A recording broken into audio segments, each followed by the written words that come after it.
Hello दोस्तों, कैसे हो आप सब। Welcome back and in today's video we will be learning इकाई 2 फ्रॉम द बुक काठेतर विद्याय और गज़ल विद्या और पत्रचार.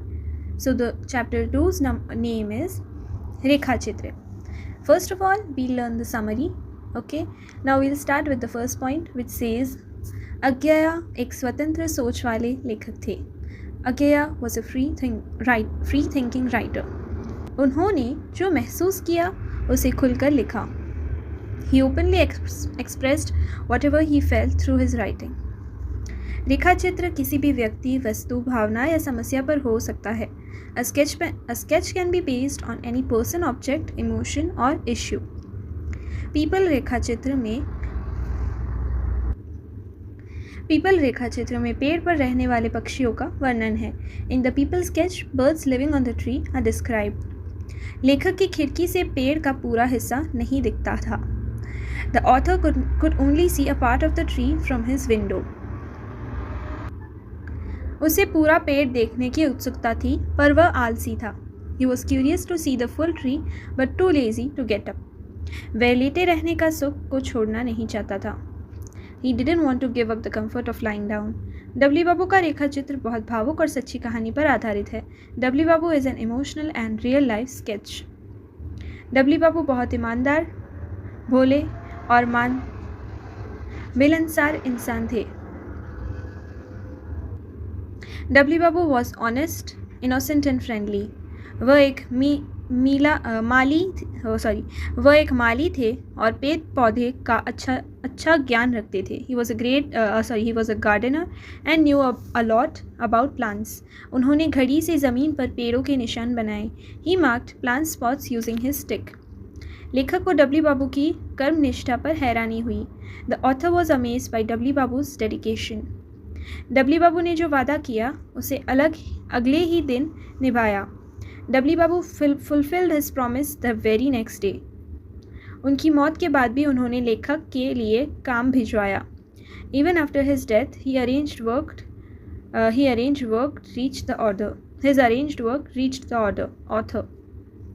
लेखक भावुक हो गया कि यह इंसानियत है या कुछ और. The author got emotional thinking if it was humanity or something more. Jagdish चंद्र माथुर अच्छे लेखक और नाटककार थे. उन्होंने जवाहरलाल नेहरू के जीवन के अनछुए पहलुओं को दिखाया. नेहरू जी को लोग कैसे देखते थे वही इस रेखा चित्र में बताया गया है. राम वृक्ष बेनीपुरी महान लेखक और स्वतंत्र सोच वाले व्यक्ति थे. उन्होंने रेखा चित्र विद्या को नया रूप और दिशा दी. Now let's move on to the question answers. Question number 1. रेखा चित्र किसे कहते हैं, स्पष्ट कीजिए. रेखा चित्र एक ऐसा लेख होता है जिसमें किसी व्यक्ति, वस्तु, दृश्य या भावना को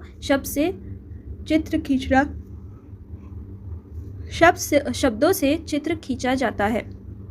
यह लेख बहुत छोटा होता है लेकिन उसमें भावनाएं, सोच और कल्पना होती है. रेखा चित्र का उद्देश्य होता है पढ़ने वाले के मन में एक सजीव छवि बना देना. Now let's move on to question number 2. रेखा चित्र की विशेषताओं पर प्रकाश डालिए. रेखा चित्र छोटा लेकिन प्रभावशाली होता है जिसमें शब्दों से सजीव चित्र खींचा जाता है. इसमें भावनाओं, विचारों और कल्पनाओं को सुंदरता से प्रस्तुत किया जाता है. रेखा चित्र पढ़ने वाले को ऐसा महसूस होता है जैसे वह दृश्य या व्यक्ति उसके सामने हो. Question number 3. सच्चिदानंद, हरिनंद, वात्स्यायन, अज्ञेय का साहित्यिक परिचय संक्षेप में दीजिए. अज्ञेय हिंदी के प्रसिद्ध कवि, उपन्यासकार और रेखा चित्रकार थे. वह प्रयोगवाद और नई कविता आंदोलन के प्रमुख लेखक माने जाते हैं. उनकी भाषा गहरी, विचारशील और कलात्मक होती थी. Question number 4. डब्ल्यू बाबू के व्यक्तित्व की विशेषताएं बताइए. डब्ल्यू बाबू कर्तव्यनिष्ठ और मेहनती व्यक्ति थे. वे सरल, भोला भाला और मिलनसार स्वभाव के थे. उन्हें प्रकृति और पौधों से बहुत प्रेम था. ओके. Question number 5. जगदीश चंद्र माथुर का साहित्यिक परिचय प्रतिपादित कीजिए. present the literary introduction of Jagdish Chandra Mathur. Point number 1. Jagdish चंद्र माथुर एक प्रसिद्ध हिंदी लेखक और नाटककार थे। उन्होंने आकाशवाणी में कार्य करके हिंदी भाषा को लोकप्रिय बनाया। वह रंगमंच, थिएटर के निर्देशन और अभिनय में भी निपुण थे। उनकी प्रसिद्ध कृति अमृत के स्रोत में पंडित नेहरू के व्यक्तित्व को दर्शाया गया है। उन्होंने साहित्यिक कृतियों के माध्यम से समाज में जागरूकता फैलाई।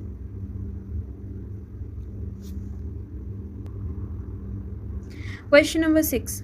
रज़िया के व्यक्तित्व को स्पष्ट कीजिए। रज़िया एक बहुत बहादुर और आत्मविश्वासी महिला थी। वह भारत की पहली महिला सुल्तान बनी थी।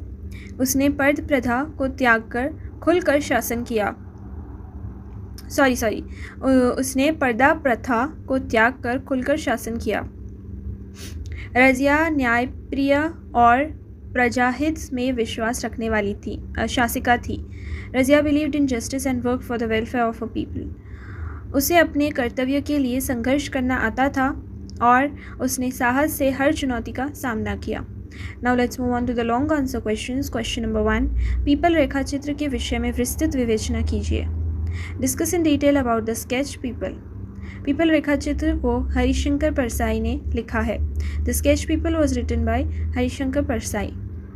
इस रेखाचित्र में लेखक ने पीपल के पेड़ और एक बूढ़े आदमी के बीच समानताएं बताई है। In this sketch, the writer compares the peepal tree with an old man, showing their similarities. People का पेड़ जैसे बुजुर्ग भी अपने जीवन में आखिरी दौर में अकेला और नज़रअंदाज किया जाता है।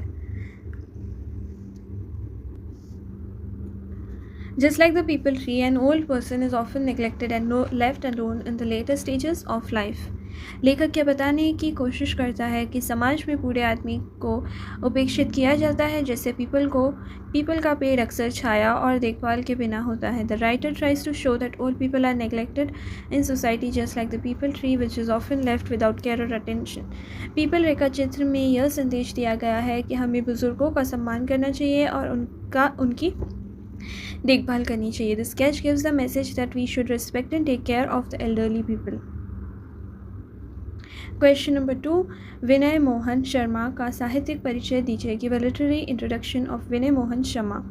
Answer number 2. विनय मोहन शर्मा एक प्रसिद्ध हिंदी लेखक, पत्रकार और साहित्यकार थे। विनय Mohan Sharma was a famous Hindi writer, journalist and literary figure. इन्होंने सामाजिक और मानवीय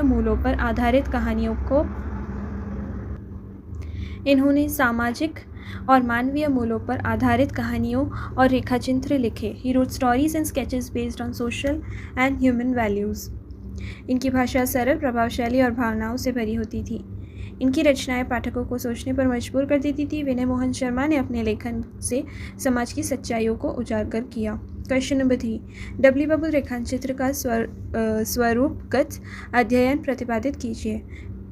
डब्ल्यू बाबू इसका मतलब ये है कि डब्ल्यू बाबू नाम के रेखाचित्र की रचना किस तरह से की गई, इसमें किस शैली में लिखा गया है, कैसे लिखा गया है और इसकी खास बातें क्या है, ये सब समझाओ। तो आंसर, यह रेखाचित्र विनय मोहन शर्मा ने लिखा है। यह एक हास्य और व्यंग्य से भरा रेखाचित्र है। लेखक ने डब्ल्यू बाबू के ज़रिए सरकारी तंत्र की सच्चाई दिखाई है। रेखाचित्र की भाषा सरल, रोचक और मज़ेदार है। इसमें एक व्यक्ति डब्ल्यू बाबू के चरित्र के माध्यम से पूरे समाज की झलक मिलती है। थ्रू वन कैरेक्टर डब्ल्यू बाबू we get a picture of the whole society. Now let's move on to question number 4. अमृत के स्रोत रेखाचित्र के प्रतिपाद्य विषय पर प्रकाश डालिए।